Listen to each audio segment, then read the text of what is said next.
안녕하세요, 여러분. 거미아빠입니다. 오늘 강연에 오신 것을 환영합니다. 저는 여러분과 함께 자바의 병렬 처리에 대해 이야기할 예정입니다.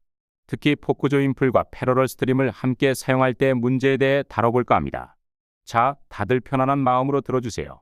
모든 것이 너무 기술적이지 않게 재미있게 설명하겠습니다. 자바의 병렬 처리를 얘기하기 전에 우리가 왜 병렬 처리를 하는지 간단히 짚고 넘어가 볼까요?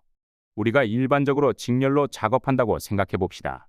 마치 여러분이 집안일 목록을 작성하고 하나씩 처리하는 것처럼요.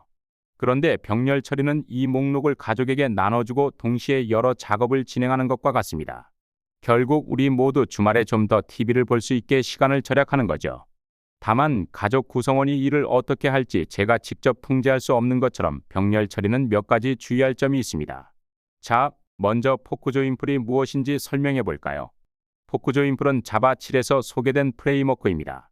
이 프레임워크는 작업을 작은 단위로 쪼개서 분산 처리하고 그 결과를 다시 합치는 방식으로 작동합니다. 그러니까 큰 피자를 여러 조각으로 나눈 다음에 각자 먹고 다시 모여 피자 맛이 어땠는지 이야기하는 것 같다고 볼 수 있죠. 하지만 재미있는 점은 이 피자를 나누고 다시 합치는 과정이 언제나 계획대로 되지 않는다는 것입니다. 포크 과정에서 어떤 가족은 조각을 더 많이 가져가려고 하고 조인 과정에서는 어떤 분은 느긋하게 커피를 마시고 있을지도 모르죠.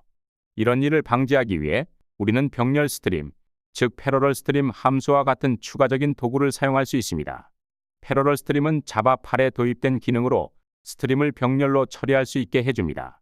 이것은 마치 청소 일을 현실 도우미 로봇에게 맡기는 것과 비슷합니다. 아주 편리해 보이지만 가끔은 로봇이 의자를 5번 닦고 식탁은 남겨두는 경우도 있다는 것을 주의해야 합니다. 그래서 우리가 고민해야 할 것은 이 두 도구를 함께 사용하는 것입니다.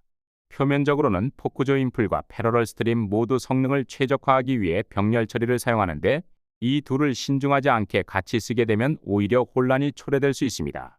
마치 피자 조각을 다 나눴는데 도우미 로봇이 그 조각들을 다시 섞어 놓는 것과 같은 상황이 발생할 수 있습니다. 그럼 이 문제를 해결하기 위해 어떻게 해야 할까요? 첫 번째 단계는 포크 조인풀을 사용할 때 패러럴 스트림 사용에 주의해야 한다는 점을 인식하는 것입니다. 가능하다면 하나의 병렬화 전략을 선택하고 그것에 충실하세요. 즉, 피자를 나눈다면 그대로 나눈 상태로 놔두고 로봇은 다른 일을 시키는 것이죠. 두 번째로 각각의 병렬 처리를 다룰 때는 그와 관련된 스레드 풀의 크기를 적절히 설정하는 것이 중요합니다.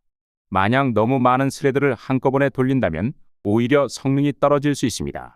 피자를 먹는 동안 동시에 TV도 보고 청소도 한다면 결국 아무것도 제대로 못하는 것처럼 말이죠. 마지막으로 코드의 병렬화 부분을 테스트하고 모니터링하는 것이 중요합니다.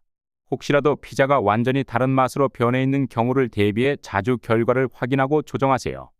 여러분, 오늘 이야기를 통해 병렬 처리의 중요성과 주의점을 잘 이해하셨길 바랍니다. 그리고 기억하세요. 피자는 천천히 즐기면서 먹어야 더 맛있습니다. 병렬 처리도 마찬가지로 어떻게 작동하는지 이해하고 적절하게 사용해야 그 진가를 발휘할 수 있습니다. 감사합니다. 질문이 있다면 언제든지 말씀하세요.